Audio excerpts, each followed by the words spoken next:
Mientras que la mayoría de los historiadores ha considerado la Atlántida nada más que un mito, unos pocos como Jim Allen han sido cautivados por la descripción de la ciudad perdida dada por el filósofo griego Platón. Jim Allen es uno de los que creen que para encontrar la Atlántida hay que seguir la descripción de Platón al pie de la letra. Hay una historia que cuenta que hace 12.000 años, asolada por volcanes y terremotos y tragada por un mar furioso, la Atlántida desapareció bajo las aguas. La búsqueda aún hoy continúa, desde ciudades en ruinas de la antigua Grecia hasta civilizaciones perdidas en Bolivia. ¿Contiene este mito alguna verdad hoy olvidada acerca de civilizaciones perdidas que apenas ahora empezamos a descubrir? En extremos opuestos del mundo, exploradores, arqueólogos e historiadores persiguen el rastro de la Atlántida. En Sudamérica se exploran tierras que una vez fueron el hogar de millones de personas y ahora están despobladas. En Grecia y Turquía se investigan ciudades destruidas por catástrofes y guerras. ¿Por qué buscan en partes del mundo tan distantes entre sí y persiguiendo una meta tan controvertida? ¿Y qué tiene la historia de esa civilización perdida que les empuja a seguir adelante? La historia de la Atlántida empieza entre las pirámides. Sacerdotes egipcios hablaron a un viajero, hombre de estado griego, acerca de una nación que había existido 10.000 años atrás, una nación más avanzada que Egipto y más poderosa que ninguna otra conocida. Cuando aquel hombre de estado volvió a Grecia, contó la historia de la Atlántida a su familia, que la fue pasando de generación en generación, hasta que su sobrino segundo, Platón, la escribió en el año 650 a.C. Por entonces Platón era uno de los filósofos más eminentes y su autoridad aseguró que la historia perdurara en el tiempo. Nuestras crónicas cuentan cómo luchaste contra el poder arrogante que avanzaba por el Atlántico, contra toda Europa y África. La nación era del tamaño de África y Asia juntas. Sus habitantes construyeron grandes puertos y embarcaderos y revistieron los muros de sus palacios con oro y plata. Después violentos terremotos golpearon. En solo un día y una noche, todos los hombres fueron tragados por la tierra y la isla de la Atlántida desapareció engullida por el mar. En algunos aspectos podemos ver a Platón como un charlatán y un excéntrico. Estaba muy insatisfecho y desilusionado con la política. No le gustaba el mundo en que vivía, de modo que miró atrás para encontrar la Atenas idealizada de tiempos pasados. Atlántida, esa es la pregunta clave. ¿Tenía realmente una fuente de información o fue todo una invención suya? Yo creo que tenía una fuente real y eso es lo que intentamos rastrear. Yo enfoco la búsqueda de la Atlántida de otra manera. Hay que entenderlo como una pieza literaria o un cuento popular. La única forma en que podemos hacerlo es investigando los mitos del Mediterráneo para intentar encontrar algo similar. El viaje de Peter James le llevará desde Atenas a través del mar Egeo hasta una ciudad en ruinas que fue una de las más famosas de la antigüedad. Su compañero es un arqueólogo griego. En esta costa ocurría todo en tiempos de la antigua Grecia. Básicamente así es. Por completo, no cabe duda. Y Troya ahí delante. Troya. Troya será su próxima parada. Ahora entran en aguas turcas. En otro tiempo, la antigua civilización griega se extendía por toda Grecia y Asia Menor. Las ruinas de Troya se encuentran junto a la costa en el noroeste de Turquía. En el siglo VIII a.C., el poeta griego Homero escribió sobre la ciudad y su terrible guerra en su poema épico La Ilíada. Pero durante siglos se pensó que Troya, al igual que la Atlántida, era un lugar de ficción. Pero la ficción se convirtió en realidad gracias a los descubrimientos de un arqueólogo. Este hombre fue un inconformista, un hombre de negocios alemán llamado Heinrich Schliemann, que había ganado millones en empresas aventureras desde la fiebre del oro en California hasta la guerra de Crimea. Empleó su enorme riqueza en poner en marcha la mayor excavación acometida hasta entonces. Estaba convencido de que Troya había existido realmente y había sido incendiada en una guerra con los griegos. Usando el texto de Homero como guía, Schliemann partió en busca de la ciudad perdida. Sus contemporáneos creyeron que estaba loco por dar verosimilitud a la historia de Homero. Pero su apuesta dio frutos. Descubrió una gran ciudad. Schliemann estaba interesado en algo más que restos arqueológicos. Su obsesión era encontrar pruebas de Helena de Troya, la belleza griega cuyo amor adúltero con el hijo del rey de Troya había llevado a la ciudad a la ruina.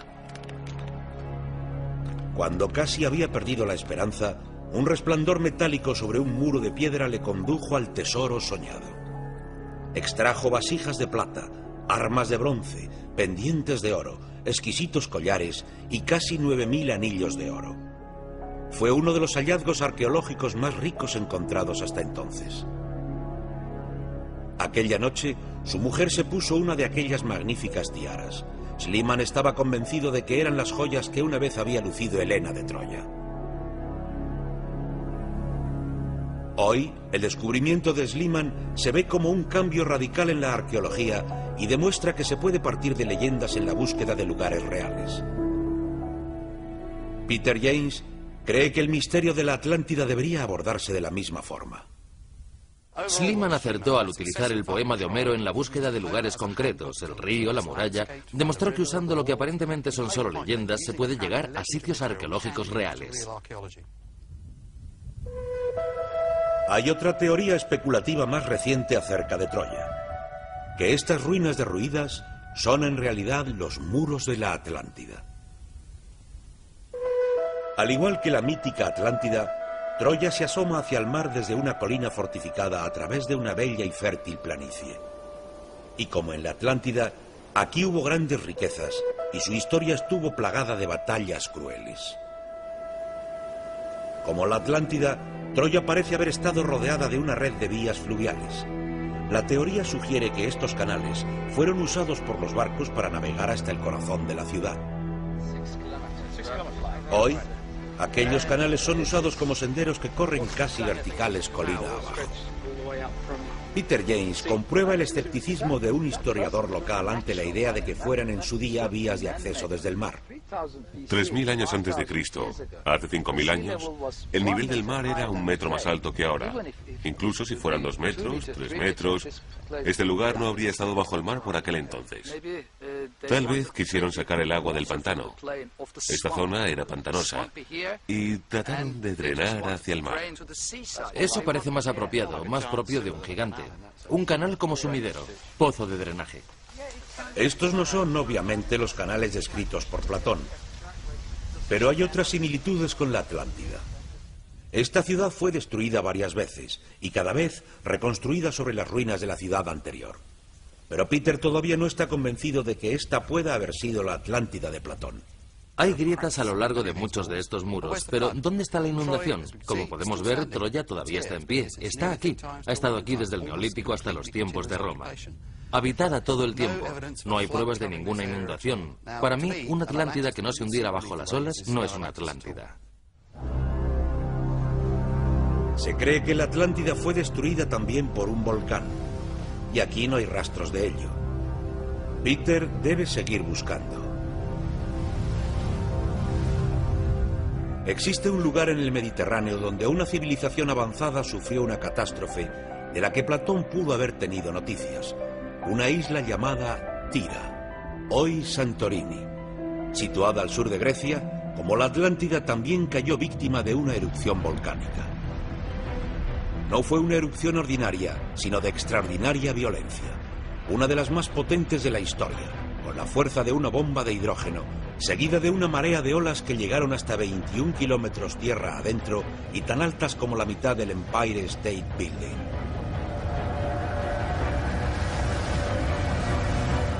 Restos de sus cenizas se han encontrado en lugares tan remotos como China, Egipto, California e incluso sobre la capa de hielo de Groenlandia.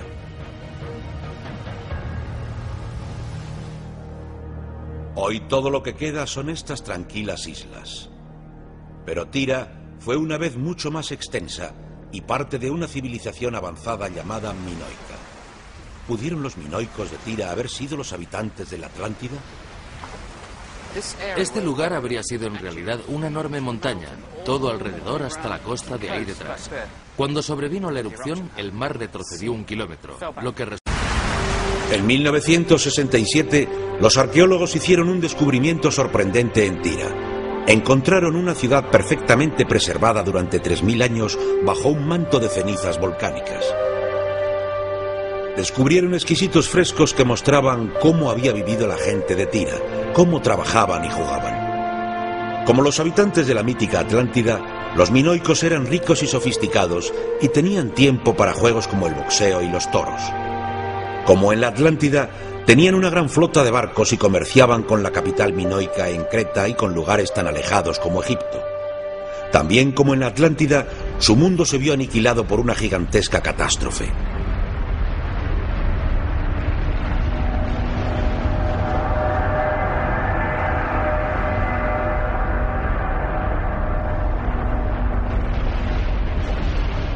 Este pudiera ser un bonito candidato para ser la Atlántida porque tiene algunas cualidades requeridas. A saber, una hermosa catástrofe. Casi toda la isla desapareció. Una civilización aparentemente destruida. El único problema es que la civilización minoica no fue destruida, sino que continuó floreciendo en la isla de Creta por otros 300 años. Durante ese tiempo, el comercio y otros contactos con Egipto siguió su curso e incluso creció. La contradicción sería, ¿por qué contaban los egipcios que la civilización minoica había desaparecido si seguían relacionándose con ella? Tira es candidata para ser la Atlántida, pero no se ajusta exactamente a la descripción de Platón. Existe otro lugar al oeste de Turquía, la ciudad perdida de un rey llamado Tántalo. Peter James cree que debe ser investigado.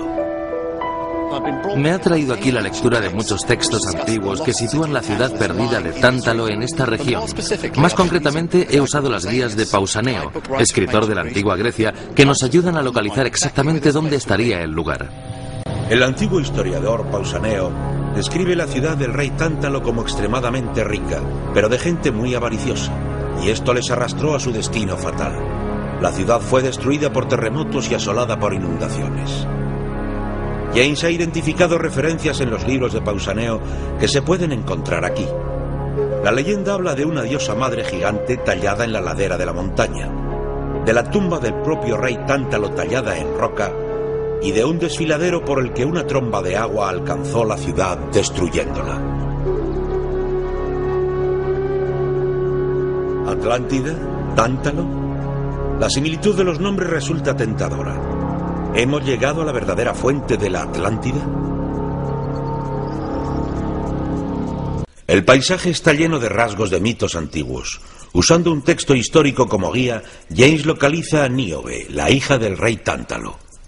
Esta, de acuerdo a las leyendas que he estudiado, es Níobe, la hija del rey Tántalo, que fue un gobernante increíblemente poderoso que provocó la ira de los dioses. Era demasiado presuntuoso, un advenedizo. Por eso fue castigado por ellos. Destruyeron su reino con un terremoto y cubrieron la ciudad con un lago. Níobe lloraba y gemía tanto que Zeus la convirtió en piedra para hacerla callar. Así que Níobe y su padre Tántalo fueron castigados por su orgullo y su arrogancia.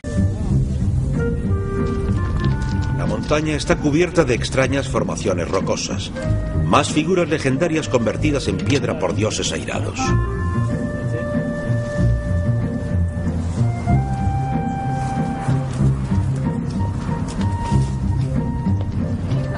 Finalmente, tras una escalada de unos 300 metros, alcanzan la cima. Lo que encuentran allí es un gran asiento tallado en la cara de la montaña, desde el que se domina el valle. La leyenda lo describe como el trono del hijo del rey Tántalo. Creo que esto ciertamente se relaciona con Tántalo, la ciudad que habría existido allá abajo. Venir aquí es extraordinario porque este es un monumento clave en el modelo que dibuja esta zona histórica. Unos pocos kilómetros más allá hay otro monumento con vistas, la gran diosa madre descrita por Pausanias, tallada en la cara de la montaña. Eso no fue tallado por ningún pastor solo por entretenerse un rato. Tuvo que ser construido en un asentamiento humano. ¿Y dónde podría haber estado ese asentamiento? Obviamente en un lugar desde donde pudieran ver a la diosa madre sonreírles cada mañana al despertar. Es casi seguro que sería un asentamiento de la tardía edad del bronce sobre la llanura. Con estos datos, ¿por qué dudar de las leyendas de Tántalo? ¿Por qué seguir dudando que una vez hubo una ciudad ahí que fue destruida por un terremoto y cubierta por un lago?